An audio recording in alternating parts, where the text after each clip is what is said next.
Estamos aquí en otro video, otra lección del curso de Geometría Proyectiva de la Facultad de Ciencias de la UNAM. En el 2020 yo soy Javier Bracho. Y aquí quiero hablar de la historia de la geometría proyectiva. Es interesante la historia de la geometría proyectiva. Han pasado muchas cosas en ella y sobre todo la historia reciente, lo que pasó en el último siglo con la geometría proyectiva es algo raro. Entonces es un punto interesante y va a ser importante para cómo se está planteando este curso. Entre los precursores de la geometría proyectiva aparece Euclides. Euclides, además de los elementos, escribió un libro que se llamó La Perspectiva. Justo el nombre perspectiva probablemente viene de ahí. Se plantea el problema de cómo vemos el mundo, cómo vemos lo que vemos, cómo armamos en nuestra cabeza el mundo, pero realmente la matemática no es para nada, está lejísimos de ser lo que son los elementos.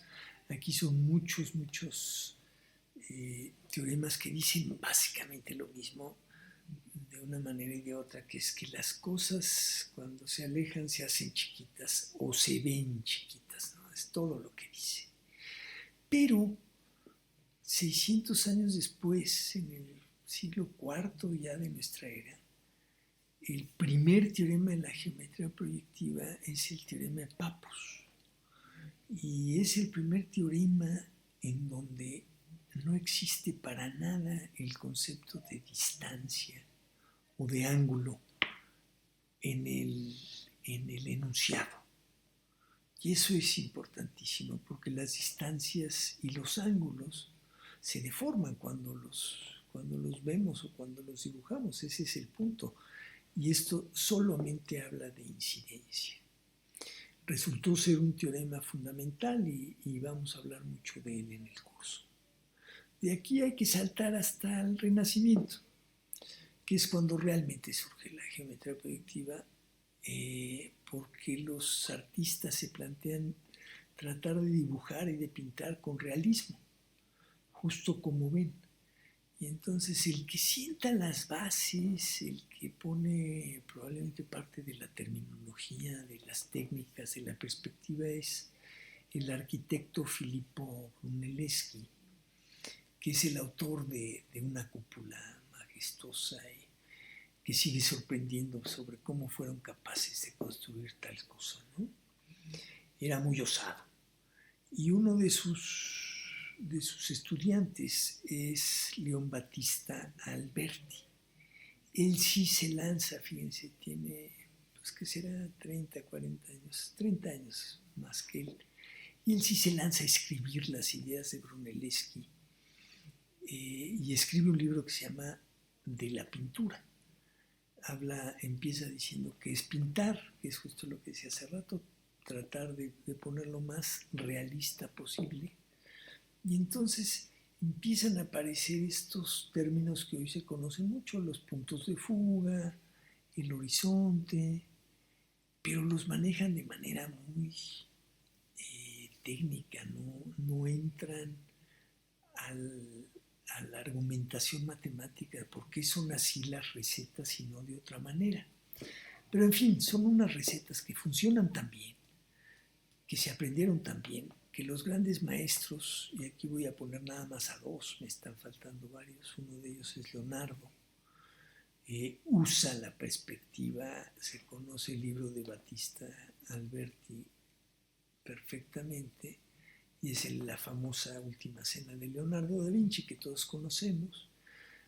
Y el otro que quiero mencionar es Durero, de la época de Leonardo. Fíjense que es después, ya 50 años después de Alberti, y la claridad que tiene Durero para dibujar un paisaje urbano.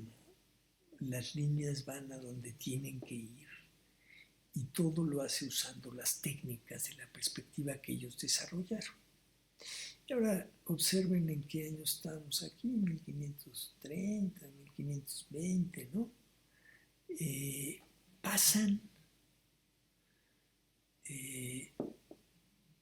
pues, casi un siglo, un poco más, 1640, 630, cuando Desargues, o Desargues, le voy a decir Desargues, creo que está mal dicho, pero en español lo entendemos más fácil, Desargues, se mete matemáticamente a tratar de entender eso de los puntos de fuga, y entonces se lanza a extender al espacio euclidiano, que en ese entonces era algo así como una osadía enorme, porque el espacio euclidiano era el espacio en el que vivimos, lo tenían justo amalgamado, pensaban que era lo mismo, y él empieza a hablar del infinito.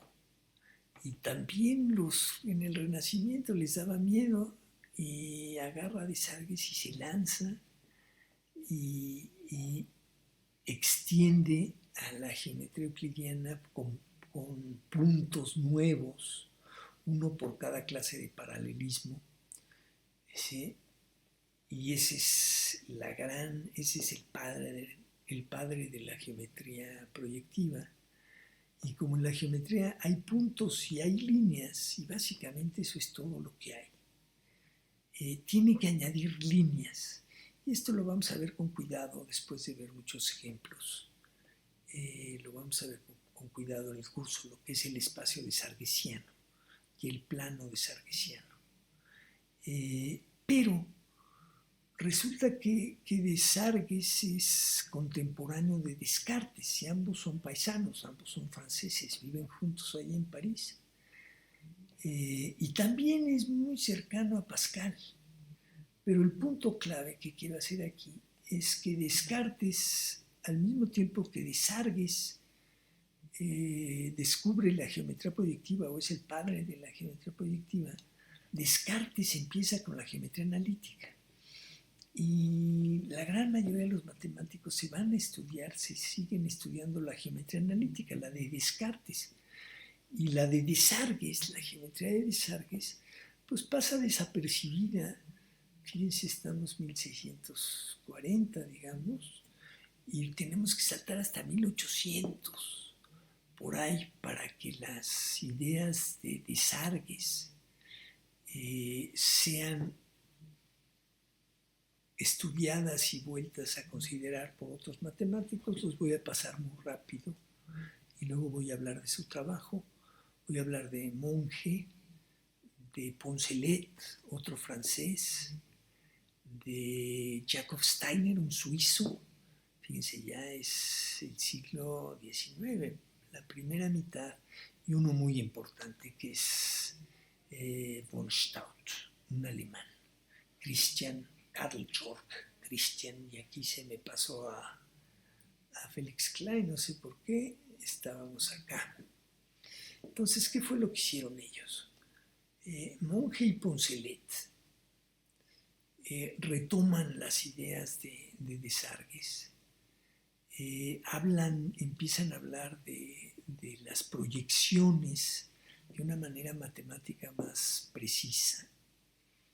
Empiezan a trabajar con el plano y el espacio desarguesiano, con estos nuevos puntos abstractos ideales, y desarrollan un lenguaje interesante para algo que faltaba mucho tiempo que se estableciera en las matemáticas, que son las funciones. La proyección como una función de un plano en otro, pero sin tener el lenguaje de funciones. Recuerden que el lenguaje de las funciones viene de la teoría de conjuntos con Cantor.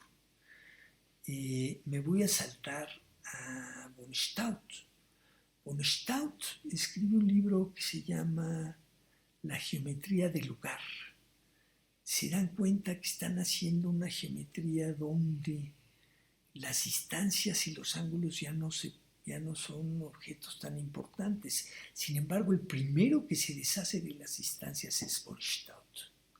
Todavía Steiner, Monge, Poncelet y muchos colegas suyos en esa época siguen mezclando las distancias y no saben bien cómo hablar de la geometría proyectiva, de la simple geometría de incidencia sin aquellos conceptos. Jacob Steiner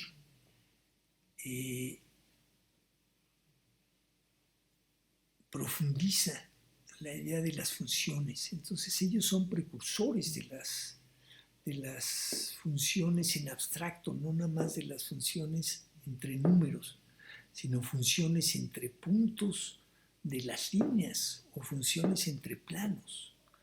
Y el siglo XIX se corona, digamos, con un trabajo impresionante que es el de Felix Klein. Realmente el trabajo de Felix Klein va a ser el objeto del siguiente video histórico. Aquí nada más quiero decir dos cosas. Una de ellas es que observa que dentro de la geometría proyectiva que habían desarrollado sus colegas en años recientes, se pueden encontrar, se pueden definir tres modelos de las tres geometrías rígidas, planas: la euclidiana, la clásica, la hiperbólica y una nueva que es la elíptica o la proyectiva rígida. Y entonces rápido una palabra, ¿qué quiere decir esto? La geometría euclidiana es la que todos conocemos y tiene un postulado que es el famoso postulado de las paralelas, el quinto. Se creyó por mucho tiempo que ese postulado se debería poder demostrar como teorema. Pero en este tiempo, en el siglo XIX, en la primera mitad del siglo XIX, hubo desarrollos muy impresionantes